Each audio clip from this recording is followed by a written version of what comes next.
Doa kedua yang dianjurkan oleh Rasulullah adalah selain minta ilmu yang bermanfaat, Allahumma inni as'aluka ilman nafi'a.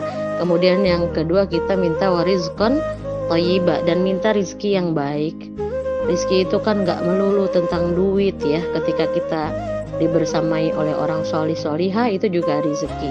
Ketika kita diberikan kebahagiaan, rasa cukup, kemudian rasa senang, apalagi kesehatan gitu ya, suami yang baik, tempat tinggal yang nyaman, banyak hal lah ya. Karena ada orang yang punya banyak duit tapi ternyata sedikit rezekinya. Ya itu ceritanya Ustadz Salim Afilah ya. Ketika ketemu seorang direktur, dia duitnya banyak tapi nggak bisa makan apa-apa karena banyak penyakitnya gitu ya, banyak pantangannya. Jelas ya, insya Allah ya. Tadi kita minta sama Allah di awal pagi, selain kita minta ilmu yang bermanfaat dari siapapun, dimanapun, kapanpun, ilmu-ilmu yang baik pastinya. Kemudian yang kedua kita minta diberikan rezeki yang baik oleh Allah, minta rezeki yang halal, baik, yang pasti luas manfaatnya ya. Jangan sampai rezekinya banyak sih, duitnya banyak, tapi manfaatnya tidak dirasakan oleh orang-orang terdekat gitu ya. Jadi bagaimana kemudian rezeki itu bukan hanya sampai di kita, tapi dirasakan manfaatnya. Seperti hadis Rasulullah ya, Allahumma shalli ala Muhammad, sebaik-baik kita adalah yang paling banyak manfaatnya. Baik, selanjutnya yang ketiga yang biasa diminta oleh Rasulullah di awal pagi adalah wa amalan mutaqabbala. Rasulullah selalu minta Allahumma shalli ala Muhammad kepada Allah agar amalnya diterima. Masya Allah. Jadi Rasulullah minta supaya melakukan apa-apa dengan ilmu, berdasarkan ilmu, bukan asal-asalan, tapi ada sumber hadisnya, sumber dalilnya gitu ya, ada sunnahnya ya. Kemudian yang kedua, Rasulullah minta diberikan rezeki yang baik gitu ya. Karena kalau orang berilmu juga kalau nggak ada rezekinya kan tidak dirasakan manfaatnya. Contoh, dia banyak ilmunya tapi misalnya nggak sehat badannya, kan nggak bisa dirasakan manfaatnya ya oleh orang sekitarnya. Atau dia banyak ilmunya tapi nggak pernah senyum juga gitu ya, nggak kelihatan rasa syukurnya gitu, akhirnya orang di sekitarnya tidak nyaman bersamanya.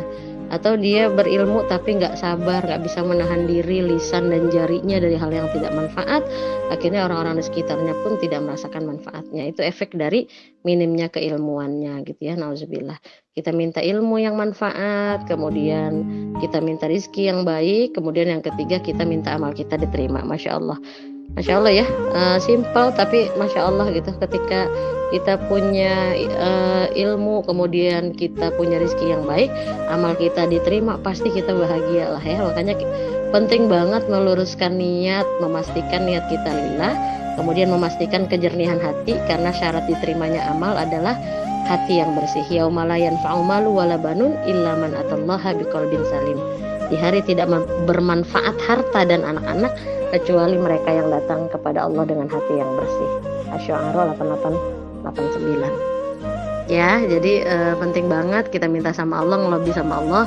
Mudah-mudahan Allah terima amal kita, dan yang pastinya nanti aku share ada juga doa-doa yang kita minta jangan sampai kita punya amalan itu.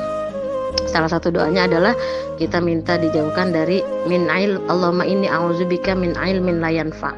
Rasulullah juga berdoa agar terlindung, dihindari dari ilmu yang tidak bermanfaat.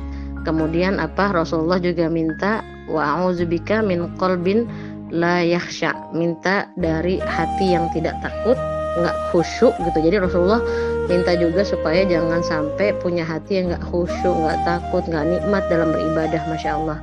Kemudian yang ketiga Rasulullah juga minta ya, doa yang biasa diminta sama Rasulullah supaya dihindarkan dari wa a'udzubika min nafsin la tashba, dan aku berlindung kepadamu dari jiwa yang tidak pernah puas. Jadi Rasulullah juga minta supaya merasa cukup, qanaah, terhindar dari sifat rakus, tamak, lain sebagainya ya.